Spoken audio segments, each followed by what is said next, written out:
সকল দর্শককে আমার অনেক নমস্কার জানিয়ে, অনেক ধন্যবাদ জানিয়ে, যারা মানে ভবিষ্যতে এগুলো দেখবেন তাদের জন্যও ধন্যবাদ জানিয়ে আমি বেঙ্গল এনসিসির তরফ থেকে ভিডিওটা শুরু করছি। আমাদের কিছু রিকোয়েস্ট ছিল যে বিভিন্ন ধরনের জিনিসপত্র দেখাবার জন্য, তো তার মধ্যে ফার্স্ট আসছেন মিসেস নুপু চ্যাটার্জি। উনি আমাদের বম্বের কাস্টমার। তো উনি মানে শুধু ওখান থেকে এসে একদিনের জন্য এলেও একবার বেঙ্গল এনসিস ভিজিট করেন এবং ওখান থেকে আমাদের এখান থেকেই কলমকারিটা নিয়ে যান। একটা ব্লাউজের জন্য হলেও তারপরে এমনি পাঠানোও হয়, তাছাড়া এরকম তো কলমকারি আবার এক বস্তা এসে গেছে, তো আমি একটা একটা করে দেখাচ্ছি। আর বেঙ্গল এনসিসের বৈশিষ্ট্য তো আপনারা জানেনই যে আমরা সবসময় all our cloth comes from the mother villages।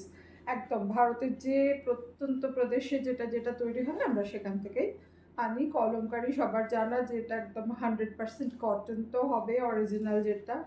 দেখুন, এটা হচ্ছে 1 নম্বর আইটেম নাম্বার 1।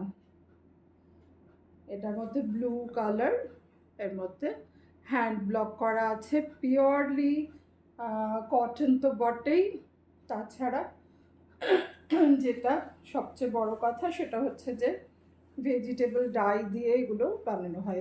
একটু একটু খাপি হয় কাপড়টা, সবাই জানেন অরিজিনাল কলমকারি। কিন্তু আজকাল অনেক রকম বেরিয়ে গেছে কলমকারি, প্রিন্ট ব্যবহার করে বাজে কাপড়েও হচ্ছে, তো সেটা তো ঠিক ডিজায়ারেবল না।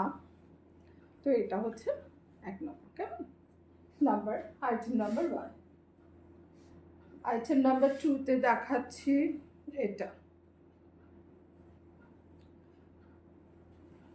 এটাও আরেকটা ভেজিটেবল ডাই, পিওর কটন। এই যে যদি একটা করে দেখায়, আমি নিজেও দেখুন একটা কলমকারির হাউস কোট পরে আছি, এত আরাম লাগে। বাড়িতে লোকজন আসতে থাকেন, সামটাইমস পরা যায়। এই যে এটা হচ্ছে আমাদের আইটেম নাম্বার 2। এটা উল্টো দিকটা দেখাচ্ছি, এটা হচ্ছে আইটেম নাম্বার 2।